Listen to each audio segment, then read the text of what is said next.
Okay, so we're going to take a look at the free response portion of the review activity that you had for Friday.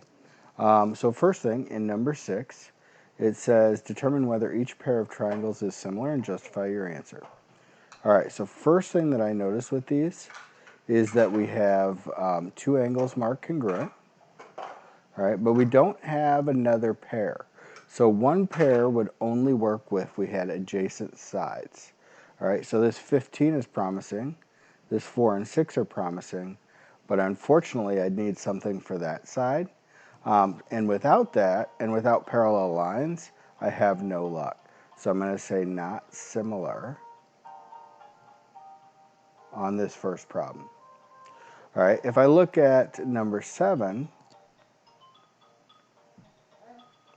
all right, number 7, we do have an included angle again. So we know this angle, all right, is congruent to this angle. They're both 85.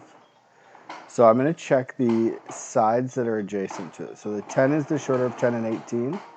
The 25 is the shorter of 25 and 45. So I've got 10 to 25. And on the other side, I have 18 to 45. All right, so the 10 to 25 reduces down to 2 to 5. All right, and 18 over 45, let's see, 18, I think I can get a 9 out of each of these. So if I take a 9 out of each of them, I'm at 2 over 5, or 2/5. All right, both of these are 2/5, so we have yes, and it's by side, angle, side, similarity. All right, so those are the first two, showing that they're similar. If I go to number 8, it says determine whether M and N is parallel to KL.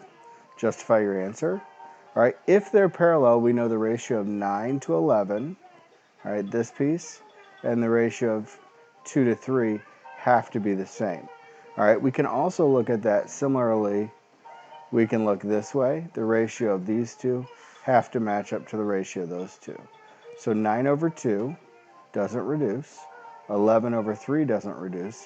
Those are not equal, so we would say not parallel. All right, and then the next one says find DE. All right, these are parallel lines, so we're going to put an X here, and we can say 20 to 12 equals 15 to X. Cross multiply, 20X equals 15 times 12. Divide by 20.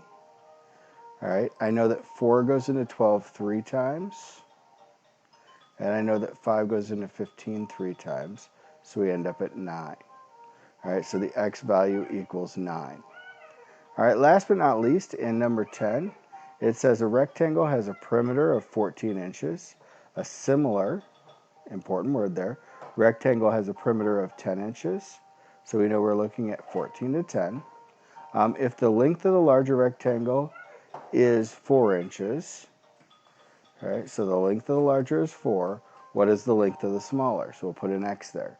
So we know that the sides are in the same proportion as the perimeters if they're similar.